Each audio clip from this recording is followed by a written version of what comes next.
And we are live. We are live. We are I'm live. excited to be here And with Blam, with Edward. excellent. Well, as I said, let's give it a couple of minutes for people to join, David. I will make a formal introduction to the group as people get notified as they get in there. I'm going to do some of the notifications. We haven't got any background music. We should have background music for this, shouldn't we? You know, what would be a good tune? What would be a good tune? I'm trying to find something for. I do this thing where I have an army outfit on, and I want people to join my cold calling army. And Oh, really? I was on an app. I forget what it's called, but I'm Podcasters Paradise. They recommended it, and it has an army tune background to it. And I'm thinking about adding that to the background of my video. We're in the army now. Dun, dun, dun, dun. We're in the army now. That's a British band, isn't it? What are they called again? And by the way, if you're here early, what is the band? You're in the army now. What? You're in the army now. That is a British band. I know. I should know the name, but it escapes me at the moment.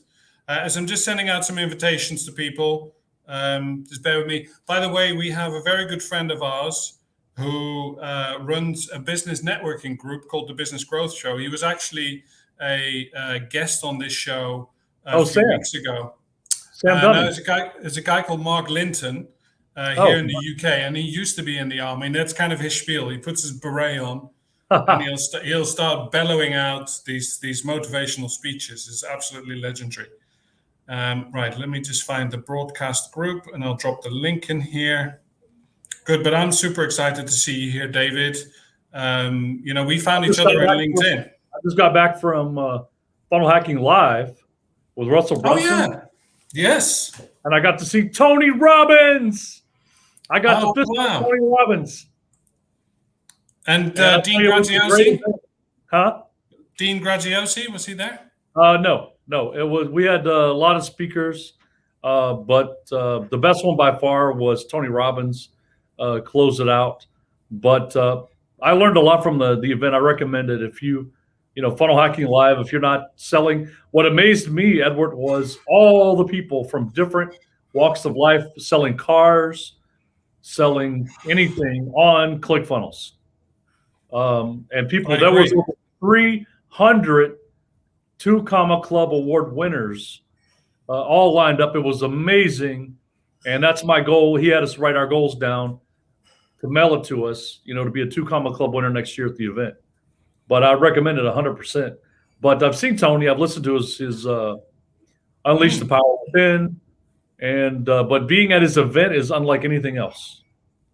I agree. Yeah, and it was so sad we couldn't join because the week before we had Traffic and Conversion Summit with Ryan Dice and his crew in San Diego. And sadly, there was a travel ban, so we couldn't go. But that was amazing. I saw the virtual event, so I know how you feel. It's absolutely awesome to actually be there in person. And we get our partners to make that their goal, to go to the Traffic and Conversion Summit. Make that's our annual pilgrimage. I know Funnel Hacking Live is, for everybody who follows Russell Brunson, we do use Funnelytics. What's it called? What's the product called again? ClickFunnels. That's it. ClickFunnels. Yeah, we do use it ourselves, and I think there is a couple of partners who use it as well in our business. So yeah, definitely, and lots of good stuff to learn. Cool. I'm nearly done sending out these invitations, my friend, and then we can go into the interview and learn all about your background. We'd love to find out, your career as as a sales trainer in the IT industry, helping people who sell IT solutions and websites and digital marketing services to sell their products. Well, I train anybody now. I have some IT people, but I have people who sell SEO. I have people who sell insurance, POs. It's kind of, basically, do you sell a business service? Do you need to get past the gatekeeper and get with a decision maker? Then that's my jam. We are very much looking forward to it. We've got a nice group in here. We've got Guru, we've got Intisar, we've got Shelly, we've got Peter, we've got John, Good to see you guys here today. I'm so excited to be sharing this awesome. Rick O'Brien, Ricky, my best friend from Ireland is here. Our partner community.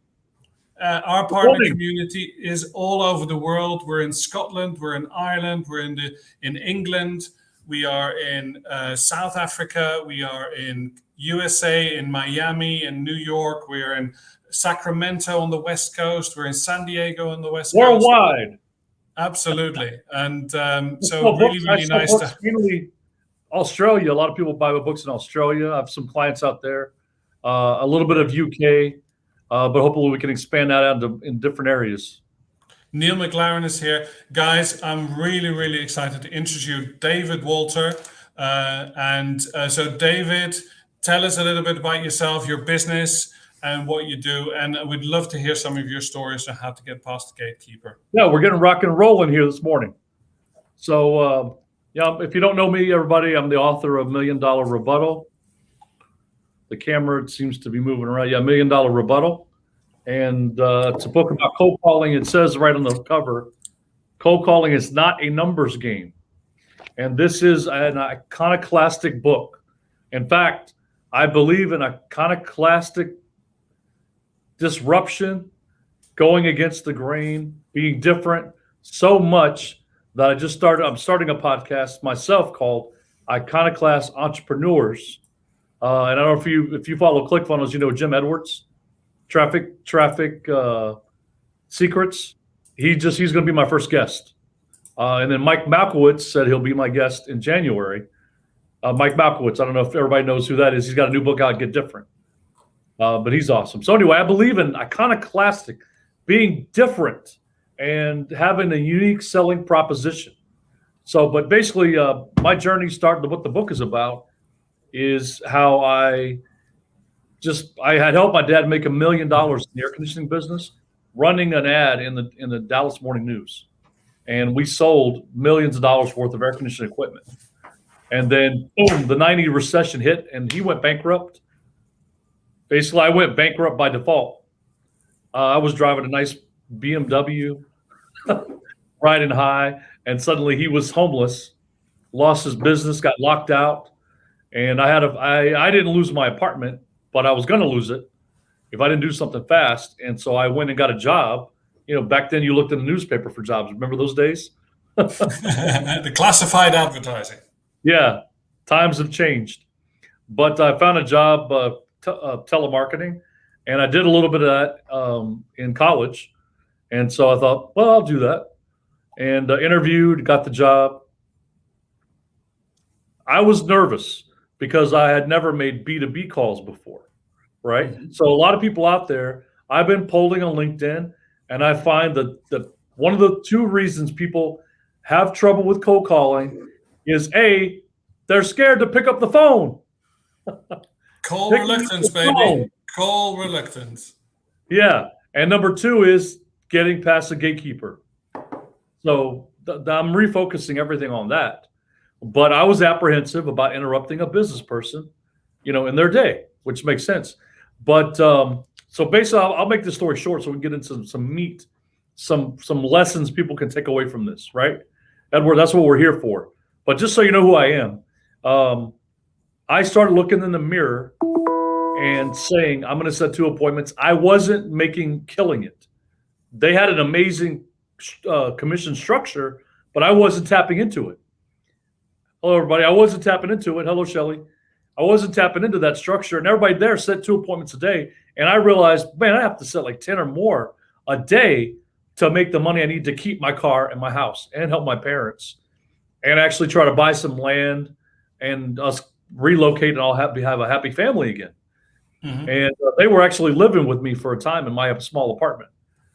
So I struggled, and everybody out there, if you're struggling now, that's one thing takeaway I got from ClickFunnels was that Russell Brunson failed. He failed many times over. Tony Robbins admitted to going nearly bankrupt, and he's failed, and he's had business partners steal all his money, and he's had all kinds of obstacles. And he says it's not when, it's if you're going to have problems, and you got to face them head on. As an entrepreneur, you got to face them head on, and fail forward. Denzel Washington says in his speech, fail and fail forward.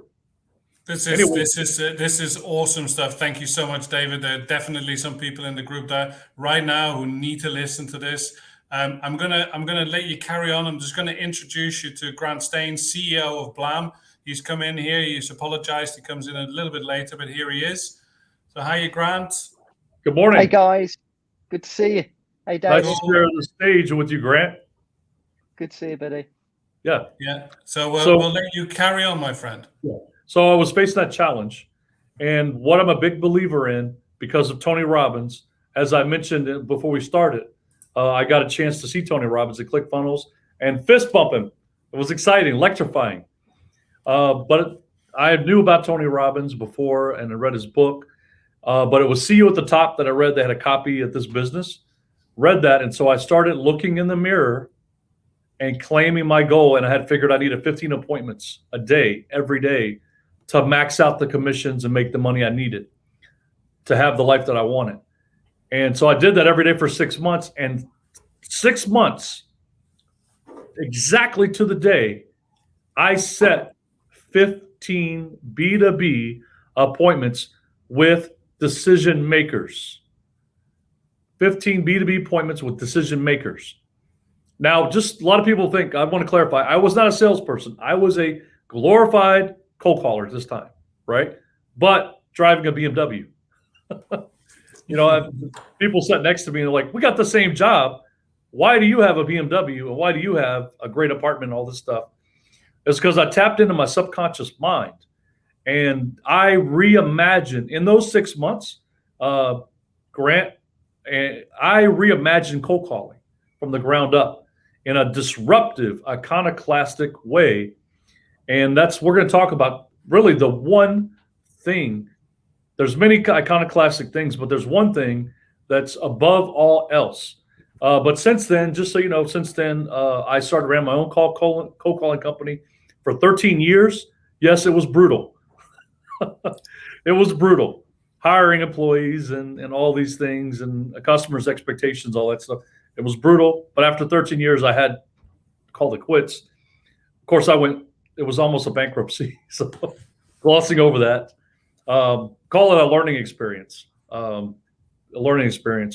But later I recovered. I wrote this book about it. Became a #1 bestseller. Now I'm an entrepreneur contributor. And as I mentioned, I'm starting a podcast. I want to be like you guys. On a podcast. But that's kind of my background, and it's kind of a lead into the story. But if you have questions, but what I'd like to talk about, and it's up to you guys and the audience, is that one thing.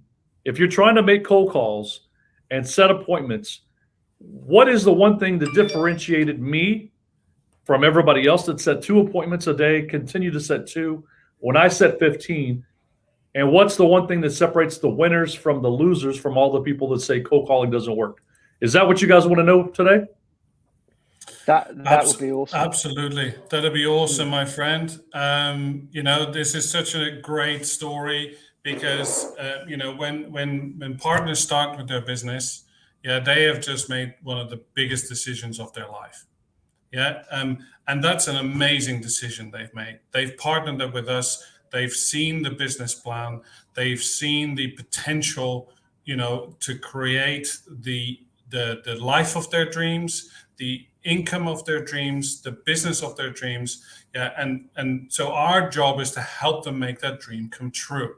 Now we have a training system. Yeah. We have a proven, robust sales plan. We have a robust service fulfillment product that, these websites and apps that will get made at scale, whether you give us 1, 5, 10, 20 websites in a month, they will get done. And the only thing that's stopping them, is to apply themselves to the process, because we can prove this time and time again, they apply themselves to the process. So what you just said just resonates so much, absolutely so much. It was Ray Kroc, not the founder of the McDonald's restaurants, but the one who made the McDonald's franchise what it is. He said that discretion is the enemy of duplication. right? The best way to achieve success is to follow someone who's already been there. Yeah. And so we lay it out ABC, yeah, and try to make it as simple as possible. But so you've come across something which I think is really, really valuable, because we profess cold calling, yeah. And if we can show our partners that cold calling doesn't have to be that numbers game, yeah, which they are so afraid of, that they have to do the grind over and over and over again, yeah. We're all ears, man. All right. Well, it's counterintuitive.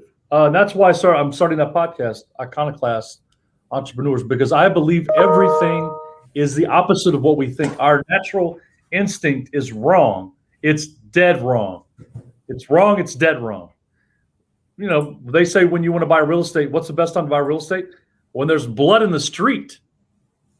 Nobody wants to buy real estate when there's blood in the street, but that's the best time to buy real estate. It goes against our normal instinct. And just without flowering and adding to it, the big secret is that you can set more appointments with prospects that don't know that they have a need. They don't know that they have a need. And one of the primary reasons for this, if you just think about it, and that's what I did, is I thought, like, think and grow rich. The key word there is think. Think about it. Meditate on it. When you have your mantra, your morning mantra, you are focusing your brain. And as Tony Robbins says, where you focus, that's what you're going to get more of, whatever you focus on. And focus on setting more appointments and thinking about it. And if you think about it, the AMA says that only 3% of a market, has a top of mind need. What is the AMA? Sorry. American Marketing Association. Okay. So only 3%, and I say it's even less than that. And what that means is if you're selling insurance to attorneys, only 3% or less of that market has a need that they're aware of. Let's say top of mind. Correct. Yeah. We say this with digital products exactly the same. That most small business owners are busy doing their thing. They don't have the time for this. They're busy doing whatever they do, and so they don't have enough time to even research it. So when somebody comes around and says, like, "Do you want a website?" It's like, what? Yeah. I'm busy. It's deeper than that. It's on the right track, but there's a deeper point, and the secret, I learned it from a book, The Power of Habit. Mm-hmm. And I don't know if anybody in the audience has read The Power of Habit. I recommend it. It goes into, a lot of people believe the subconscious mind. Some think it's a myth, or they don't believe it. But science has discovered the basal ganglia, which is a different part of your brain that actually processes habit.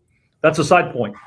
The main point in this book is he found a gentleman that had lost his brain from a disease, and he learned through his basal ganglia a new habit.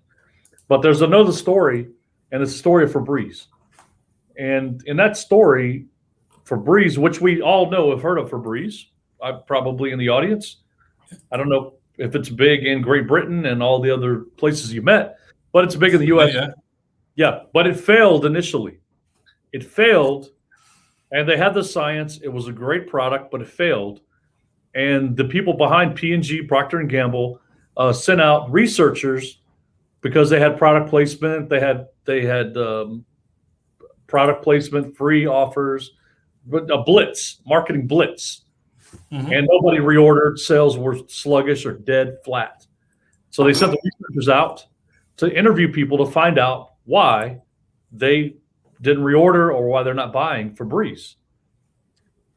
So it came down to this one house, and they went in. The lady opened the door for the house, and when the doors opened, the smell of cat smells overwhelmed them. I'd say rancid. Has anybody ever smelled something rancid? Yeah, when I opened up my son's bedroom. Yeah, I used to have rent houses, and I'd just go down there every time they moved out and just prepare myself for what they take, what they steal, what they damage. And this time it was pristine. Oh my God, they didn't destroy anything. It's perfect. And I'd start checking everything, and then I opened the microwave, and bam! Oh, they had left something in there that was rancid. I vomited. Anyway, I want y'all to have that idea in your head. They go in practically holding their nose because of the smell of cat smells. And they talked to the lady, and they asked her, "Did you buy Febreze?" And she said, "Yes." And they said, "Well, why did you buy Febreze?" And she said, "Well, for the cat smells." And then they asked, "Do you smell the cat smells now?" And she said, "No." She couldn't smell the cat smells. They could. And they were trying to hold back from vomiting the smell. And that's the lesson is really, this is powerful. The lesson is that people can't smell their own odors. They get used to the smell. And there's a science behind that. And when I read that story, my epiphany, the reason I set 15 and everyone else set 2 is because they were trying to find a need and I was not trying to find a need. What I realized is that prospects don't know that they have a problem. Just like people can't smell their odors, businesses can't smell their needs. They're not aware of their needs. Oh, totally great analogy. I love that. Right? So they have problems, right? They have problems. We could see them just like the outside people who smell the cat smells, but the people that are in that house were used to the smells, right? In the business, the people, that's their normal. Their slow copier, their inefficient IT help desk. That's slow. That's normal. They develop ways to deal with that internally. But everything, all the little problems they have, and it goes to your point that you said, Edward, about them not looking. Most businesses, when it comes to looking out at like other services, other possibilities, they have their head in the sand. They're literally on the oldest version of Microsoft. They don't like to change. And they're not even aware of it, like you said. They've got their head so far in the sand, they're not even aware of it. Exactly. They got the head in the sand, and they're their own little ecosystem, right? And that ecosystem, that's the way they're doing it is normal. It's working. And that's the first thing when you call, you get a lot of people that are not interested, but more than anything, what you hear from people is, we're happy with what we have. I mean, can anybody comment and say, you've heard people say, we're all good. We're happy with what we have. And so when most of my calls tell me they're happy with what they have, very tiny few people I find ever have a need. Well, how am I going to make more money? How would I set more appointments? How would I set 15 appointments a day? By trying to make more calls to find the few people that have a need, a needle in a haystack. Or as one person said, a needle in a needle stack. A needle in a needle stack. That's hard, but it's our gut instinct that that's what we have to do. It's what the gurus tell you. It's what everybody's trying to do is go find that prospect that has an existing need. But I can set more appointments with people that are happy with what they have. And the key takeaway here, guys, if you're listening, write this down. Write this down. You start your conversation by calling and identifying yourself, what you sell, and say, oh, wait a second. Before you say anything, when it comes to having a website, when it comes to selling insurance or having insurance, when it comes to your copier, your printer, your IT services, whatever you sell, your telephones, your telephone system, you've got something in place that's working and you're happy with it. Am I right? Am I right? And they're going to say yes. And you just simply turn a known objection that you're going to get 90% of the time and turn it into agreement. Now you don't have an objection. You have agreement. You have agreement. And the key really the key to making these sales is having a differentiator. A differentiator in your business that could be customer service differentiator, as Dunder Mifflin in that famous call on The Office when they were with the guy he wants to buy from a big insurance company. And I'm not a big fan of The Office, but I saw this clip. The geeky guy, he said, "Can I use your phone?" He started dialing out, and he was dialing that guy's company's customer service line. And when he finally dialed and he had it on for a long time waiting, they still didn't get an answer. And he said, "I'm calling your customer service. I'm not getting an answer." And then the smart guy, the cool guy from The Office says, "Do you care about customer service?" He's, "Of course I do." And he said, he dialed his number, and right away, Dunder Mifflin answered their customer service. Boom, the sale was made. That's just an example of a differentiator. Do you care about this? What's your level of support? And as I tell people, my best example is just imagine, go back in time to when we had dial-up. Guys, y'all remember that? Some of them have. Yeah. That squawk, squeal, the slow connection. And then one day you got the message that there's DSL. There's DSL in your area, right? It was a party. We got DSL. We got DSL. We're all excited. And I tell people, now you're going to have to make a call in the audience. Your job is to now call that company that just switched from dial-up to DSL and sell them internet service. It's going to be hard. They just moved to the best. Unless you're calling about broadband. You call in, they're happy with DSL. Great. I'm so excited you have upgraded. Not everybody has DSL. You got it. Awesome. Go you. You're awesome. Hey, let me ask you though, do you keep your options open? I mean, if there was a faster internet service, you'd want to know about it. Am I right? Even though you have something great. And most people will say, why, yes, I would like to know about that. Boom. Boom. You can convert almost everyone that says they're happy with what they have by taking the objection that they're happy, turning it into agreement, and then teasing your disruptive, innovative service, creating curiosity and transforming a cold call, a marketing call, into an educational call. And if you educate them, you can get your funnel. You just a wide open funnel, and nearly everybody you talk to will agree that they have a great service, right? Guys, you have a great service. We have a great service, and that's it. Lamb is awesome. Lamb is awesome.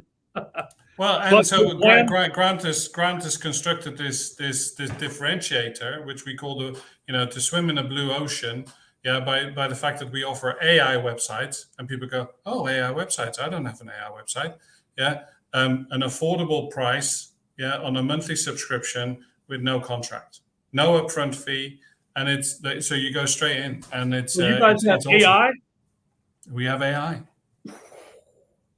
Awesome. You guys are innovators. AI is next level. Next level. That's why you got to go with Blam. Hey, you got a great website, but do you have AI? No, you don't. Are you curious about what it would be like to have AI? It's so easy and it's so obvious, right? If you're going to set more appointments, do you keep beating yourself up, struggling to find the one prospect that's happy? You know what happens when I find those people? When I find somebody that's like, yeah, I have a problem with IT. How'd you get my number? How did you know to call me? I have no luck with that. In fact, I remember one time I was a marketing director for an IT company, and I don't ever do referrals, right? It's all cold sales. It's all cold sales. And the owner said, hey, I've got a referral I'm going to give you. That's what every salesman lives for, right? The warm, hot referral. Oh, I got a referral. and I got it, and it was a dead lead. That's my luck. But I don't need referrals. David, I love that process. I just want to break that down just for our partners, because I want to try this. So, because we've got a very specific script that we use that gets great results. But it's not the same as and I always think you've got to keep trying things. You're always learning and you're always refining the process. So just to break this down, as you know, as we've just said, we've got a unique selling point. We've got something that's different. We've got AI websites. We've got a number of other features and products that we sell, but that's our differentiator. So what you're suggesting is, from the cold call, you'd be saying something like, "Hi, I'm Grant. I'm Grant from Blam, or a digital marketing agency. Let me ask you, David. You've got a website at the moment. Would you go straight in with that?" Yeah. What I say is, the thing is, you have to say, well, before you say anything. Yeah, that's key. I'm calling from Blam. I'm Grant. I'm calling from Blam, and we're a digital marketing agency. We create websites. The idea is to not use flowery expressions. You have to connect with what they can understand. If they never understand what you've said, which when you go to a conference and ask people, "What do you do?" How often do you walk away understanding what they do? Very rarely. Yeah, rarely. But this is the case where you have to be crystal clear and use the language they understand, not the new term you want to promote, right? Absolutely. We know that our target audience is interested in two things. They're interested in making money and saving money. So when somebody asked me, "Ed, what do you do?" and I said, "Well, I help small businesses make money from the internet."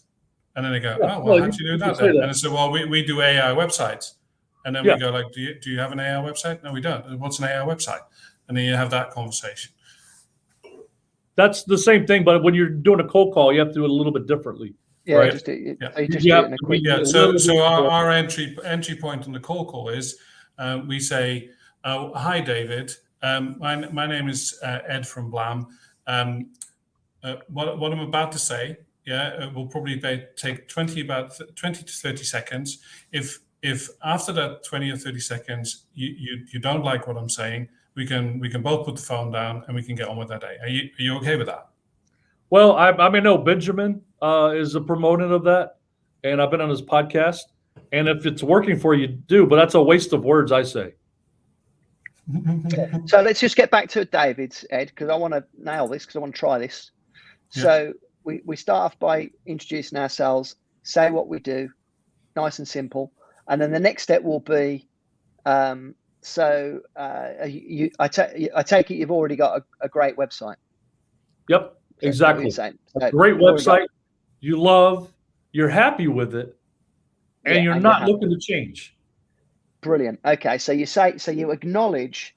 So the next step is, I take it you've already got a great website that you're happy with and you're not really looking to change. So you've basically established that you're a marketing consultant or a website designer.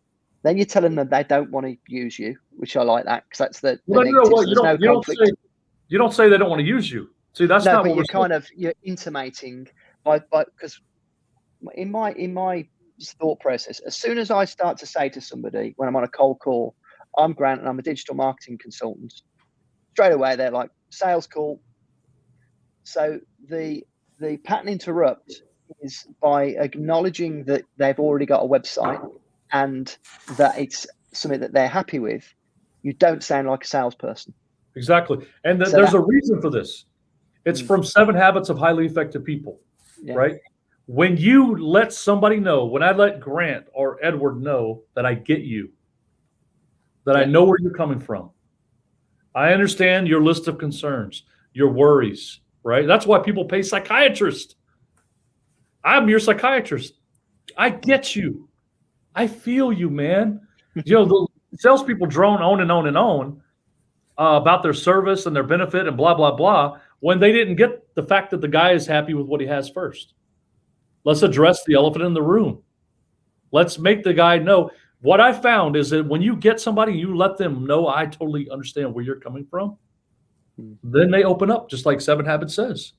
They open up and they're ready to listen to you. Got you. And it's a like transformative process. It's a bit like they always agree, the sales, they always agree first, or, don't be in conflict. So then we say, so we acknowledge that they've got a website, that they're happy with it. And then we hit them with, so the next step would be something along the lines of, I guess is it possible? Is it possible that if there was a better website that had AI technology in it? No, you don't say AI yet. You don't. You don't reveal that yet. Okay. So you're teasing the possibility, because see, once you say AI, you're selling them. You pull the sales out. You're teasing the possibility. This is what I call my legal approach. The legal approach is, if there's reasonable doubt in the legal system in America, yeah. You must acquit. And we learned that from OJ, right? A reasonable doubt. The glove doesn't fit. When it comes to booking an appointment, if you have a prospect that's happy with what they have, but open-minded, right? When they've said, do you keep your options open? If there was a better way, right, you're open-minded, got you. Then you only need to share with them the possibility and make it a reality. Yeah, it was in the film Dumber and Dumber, wasn't it? In Dumber and Dumber, he said, even if there was like a millionth of % that we could have sex together, yeah. Just so you know, David, it always comes back to sex with Ed. Yeah. So it's that easy. You tease it and say, I know you're happy, but if there was a better way out there, is it possible there could be a better way? It's like asking people, is it possible that there's alien life out there somewhere in the universe? Most people say, I guess it's possible, right? Is it possible? Is it possible there's a better way to do websites? And well, I guess so. An open-minded person says yes, right? And then that's when you've been given permission to pitch them. Now you have to say, well, and I always repeat it, well, I totally get you, once again, that you're happy with your current website and you're not looking to change. But what we're doing different that could be the next big thing that could help you make money, save money, be the greatest thing in the world for you, is we make websites with AI. And then the question is, have you heard of websites with AI? Got you. Yeah. When they say they have, back on track to our process. They have not. Bingo! You have booked that appointment. It's simply going to be a negotiation, overcome objections, which aren't objections. They're questions you have to answer. Objections are buying signs, right? You have to go through the buying signs, and then you have to negotiate to the appointment. It's that simple. But it hinges around the key, and this is the reason why I'm starting a podcast called Iconoclast Entrepreneurs, is that salespeople desperately need entrepreneurs to give them a disruptive, innovative product to sell. So Brilliant. We need to get more entrepreneurs out there to help these salespeople. They want to sell, but when you send your salespeople out there to sell the same crap and garbage that everybody else has, you're really not making their life easy. You're making it super hard. That's why when I've been a salesperson, I don't work for any company. I interview all these people and I find the one that has something that's unique that I can sell. In fact, when I did cold calling, I turned most companies down. I would only work with them if they had something, because I'm the guy I'm going to be on the phone selling, and I know sell what you don't believe in. Yeah, I can't sell ice to Eskimos. Anybody out there? And you guys sell? Do you want to sell ice to Eskimos? Nope. I don't want to do that. No, that's tough. Unless it depends what flavor ice. I was going to say, because they're usually quite happy with their ice, aren't they? Yeah, well, it's not easy. And I just want to share the quote. Yeah, this is my favorite quote, because who am I? I'm just a #1 best-selling author. I'm just simply an entrepreneur contributor. I'm nobody. Have you seen the movie Mr. Nobody? I love that. I'm nobody. But guess who is somebody? Steve Jobs is somebody. And Tony Robbins, when he asked people, do you care about Apple? The room lit up. People jumped. They shouted, Apple versus Microsoft. Crickets. Crickets. So we love Steve Jobs. And Steve Jobs said, some people say give the customer what they want, but that's not my approach.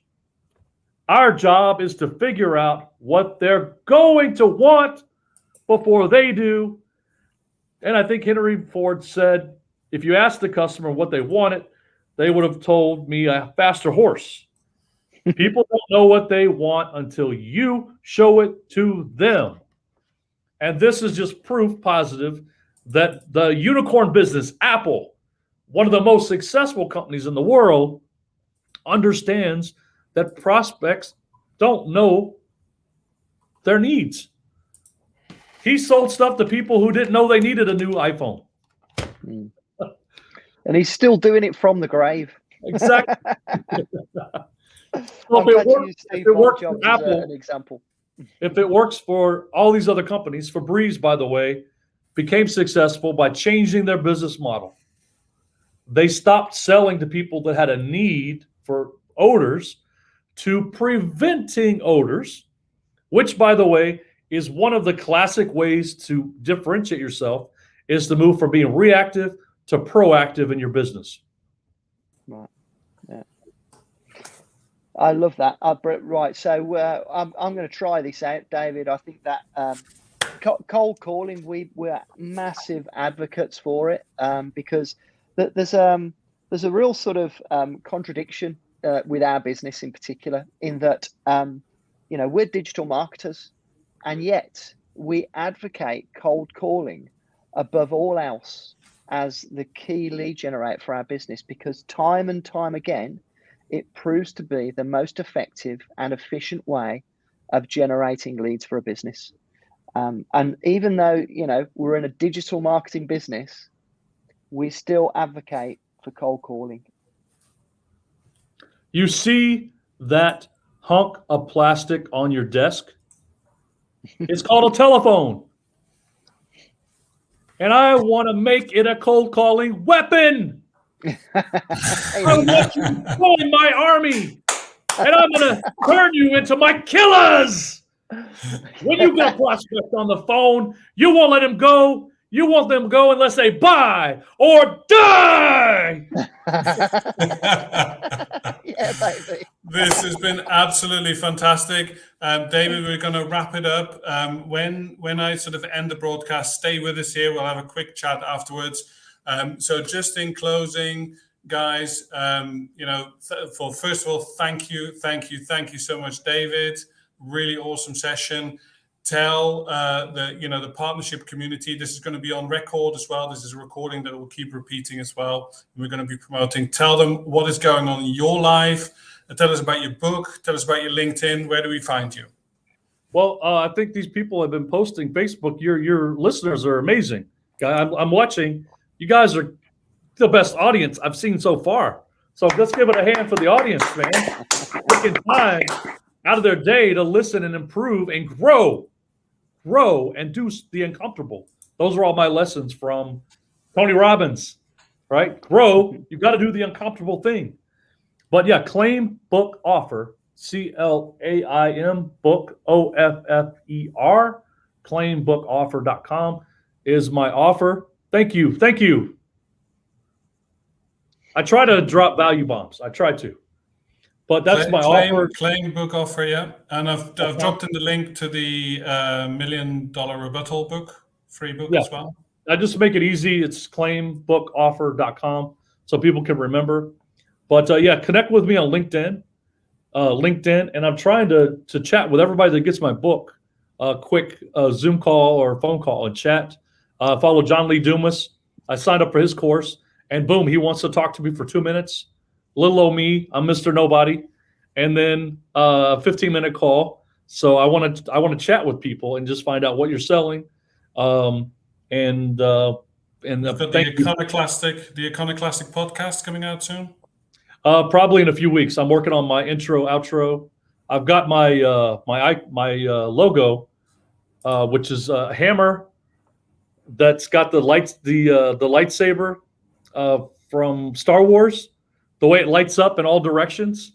It's a hammer that's lit up and it's got a circle around it. You know, I'll send it to you guys. You give me your opinion. But I wanted something that would grab people's attention. I want to make it, and I'm working on that. Maybe y'all can help me with my intro, outro, but it's got to be passionate, and it is what I'm passionate about. I want entrepreneurs to listen and listen to other people who found changes. How did they do it? Why did they disrupt and innovate and do something different? And how did they do that? That's what people need to learn. But mainly, we need to pick up the phone and start dialing. Couldn't agree more. Awesome. Absolutely. Absolutely. David, Great. So thank well, you, absolute thank pleasure. you so much. You're on our Thank wavelength, you for mate. watching. Thank you, Intisar. Thank you, Shelley. Thank you, Peter. Thank you, Mark Sweetman from South Africa is here. Peter Blantanes, Rick O'Brien, Nelly, legend. You are doing so well, Nelly. Well done. High energy equals high income. I love that. Everybody out there, roll call selling. High energy equals high income. Thanks, guys. Yeah, I mean, stay Cheers, with us. guys. Stay with us. We'll end the broadcast now, and we'll